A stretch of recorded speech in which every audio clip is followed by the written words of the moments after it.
channel, Fit Beautiful Life. I'm Angel. So I know it's been a minute since I last posted. A lot has been going on, and so I decided today should be like a day that I update you guys, kind of let you know what's been going on in my life. Kind of why I was chilling with posting, and kind of just gave myself some time to kind of like relax and refocus. But before I do that, if you haven't done so, go ahead and click that subscribe button, and we're just gonna get started. So a lot of people don't know that I actually was in the hospital 2 weeks before finals of my senior year. So what happened was I woke up one morning, I had like a really bad headache. I tried taking medication and it just did not work. So finally I called my mom and I'm like, hey mom, I'm having like a really bad headache. And she was just like, try taking a nap, see if that works.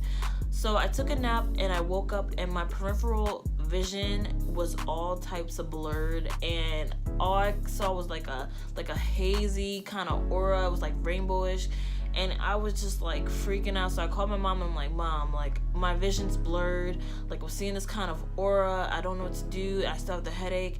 And at the time I was supposed to be going to karate, so I was like, I need to go at least let my sensei know what's going on, so kind of see what she says, because my mom was saying like go to the hospital, and I agreed I need to go to the hospital, but I was also the type that like I did not like to miss class. So I went to my sensei. I told her that my vision was blurred, I couldn't see, and she was just like, no, you need to go to the hospital, or at least go to the health center, see what they say to do. So I went to the health center and I was seen by a doctor, and he explained after examining that it seemed like I was having a retinal detachment, which was nothing to play with. So he said that I needed to go to the hospital. He sent me to an ophthalmologist. So I get there, they had me, like they dilated my eyes. I had to get these eye drops and sit and wait for like an hour, and then finally I was seen by an ophthalmologist, and he looks and you can just tell that something's up, because then he's just like, I'll be back, and he comes back with 2 or 3 other doctors. They all look at my eyes, and at this point like I'm kind of starting to feel scared, because I'm just like, why are all these doctors coming in, why are these, like what's going on? And finally they explained that it's looking like I'm having some type of like fluid buildup in my brain, or like the beginning stages of some type of tumor. And I was freaking out. Like I'm gonna be honest, I was crying. Like I did not know what to do. I was texting my parents. I was like, at the time, like letting them know what's going on. Like these doctors keep coming in, they're having me do all these tests.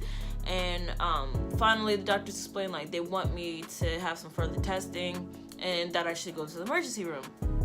So go down to the emergency room, and they do all these tests to make sure like I'm having vision like problems, and like, or if it was something that I could come back for. But they realized that like, no, I need to stay, and so they admitted me into the hospital. I ended up staying in the hospital for an entire week, and like during this time they're doing all types of tests. Finally they say that I need to do a spinal tap.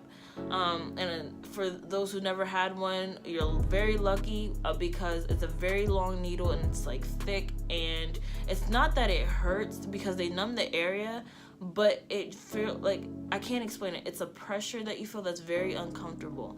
And so they attempted it 2 times, they could not get it.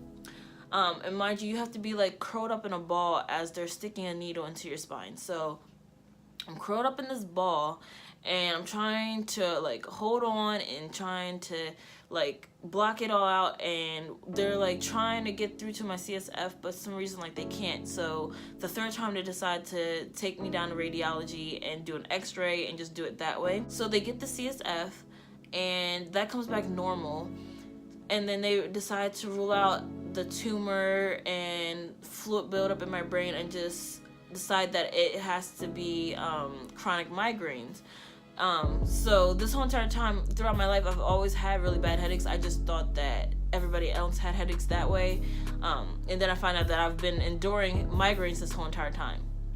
So after that week of being in the hospital, and after the spinal tap, I end up having a spinal tap headache, which is worse than a migraine. And for those who have migraines, you know how bad they are. So a spinal tap was like very painful. I couldn't even stood up. Like, I had to lay down. As soon as I would sit up, it would just get really bad. I had like nausea with it.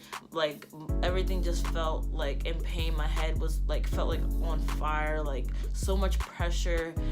So I ended up having to have like all the lights off and lay down. My parents came down and they stayed with me and helped to take care of me because I couldn't go out. I had to wear sunglasses. When I did go outside, I had to keep laying down. And so I ended up being out an additional week. During the time, I was missing schoolwork. I had to work with my professors. Some of them were willing to work with me, and others were giving me a hard time. So I ended up having to like go see my dean. They had to go talk to other departments and talk to their dean. And finally, I ended up being able to complete all my work, because what options I was given was either to medically withdraw or take like an incomplete, which would give me more time to catch up the work at a later date, whenever I would decide to be finished. But it had to be within like a year, I believe, or I could just try to catch up on the work. And I ended up catching up on a majority of the work that I had, and the only class that I ended up falling really behind in was my physics class. So I ended up not officially graduating until August. I was giving more time to study and catch up on the work, because while I was in hospital, I actually fell behind 7 chapters for physics. And for those who've taken physics, you know that physics itself is hard, and then trying to teach yourself 7 chapters in a short amount of time is very hard. So I was given extra time to study and to prepare for the final, and so I took it. I passed. I officially graduated. And then like a couple days afterwards, I came home. So how it went is that I had like a month or 2 to study. I finished my final at the end of July, and then basically it didn't get confirmed until August 9th, and like now I'm officially graduated. So once I got home, I sat down with my parents, and they explained, all you've known in school, you've always been pushing, you've never ever like taken time to just relax and focus on yourself and just like be like a young adult and just relax. So that's what's gonna happen. So I ended up taking a month off. I didn't do any type of like job searching, anything. I just focused on trying to relax. But at the same time, while I was supposed to be relaxing, we were actually dealing with extended family drama. So it was a break, but then it wasn't. And so that went on for like a whole entire month, and finally that got taken care of, and now I'm at a point where I can truly relax. But at the same time, like, I'm relaxing now, but I'm also starting to job search. I do have a couple months before, I have to start paying any type of loans or anything like that, but I don't want to wait till the last minute. I want to get starting it now. So that's what I've been doing. Also during the time, I was trying to focus on doing things that brought me joy and helped to be stress relievers, but at the same time, they weren't really relieving any type of stress. And I also was trying to do YouTube, which YouTube to me is one of my stress relievers. I really enjoy doing it, but I'm not gonna lie, it was kind of getting to me when I was seeing that my subscribers were increasing but the views were going down, because I'm just that didn't make sense to me. And I didn't want to make videos while I was in that mindset, so I decided to give myself some time. And now I feel good. I feel good about what I'm doing.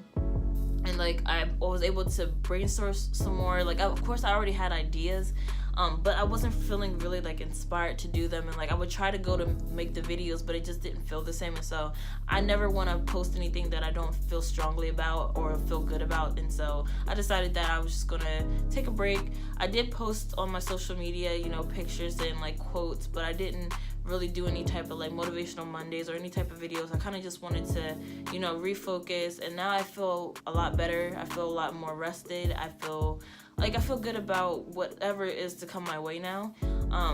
And I've also been having conversations with older adults and other family and friends, and seeing kind of how they go about life, and see how what they did when they first became adults and were heading into the real world. Because if I'm being honest, I've told them I feel I have so much going on and so much that needs to be taken care of, but I don't know where to start. And I kind of feel I've been going in circles when it comes to trying to start anything.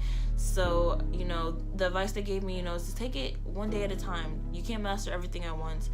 and to also like focus on trying to build my credit, and of course getting a job. So that's all I've been doing now, is sending out job applications and kind of just trying to see what I want to do, like whether I want to actually go into working for a couple years, or do I want to like do like a year or two, save up and go right back into school. So I've been just kind of taking time to like see what I want to do in life, and also focusing on building strong friendships and relationships, and also making sure to take time for myself, because when I tell you this year has been a crazy year, like this is just some of it. Like I have so many more stories to tell you guys, but right now, I feel like this is good. This is kind of gives you like a little insight into why, I kind of disappeared for a little bit, kind of give myself a little bit of a break. And I hope that, you guys are able to see that, you're not the only ones that go through this.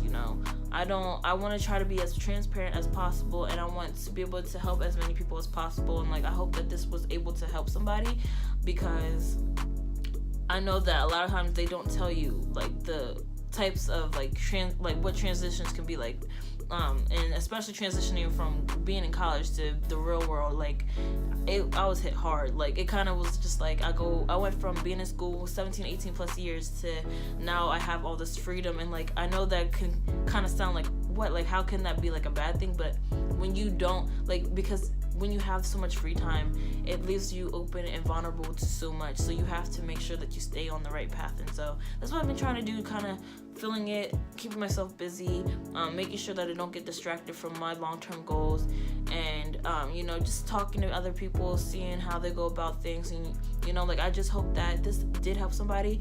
Feel free to talk in the comments, and if you've been through this, or if you're currently going through this, just know that you're not alone, and that it does feel weird, but we're going to make it through. It just takes time. And I just hope that you enjoyed this video. If you haven't done so, go ahead, like, comment, and subscribe, and just go out and live your best life.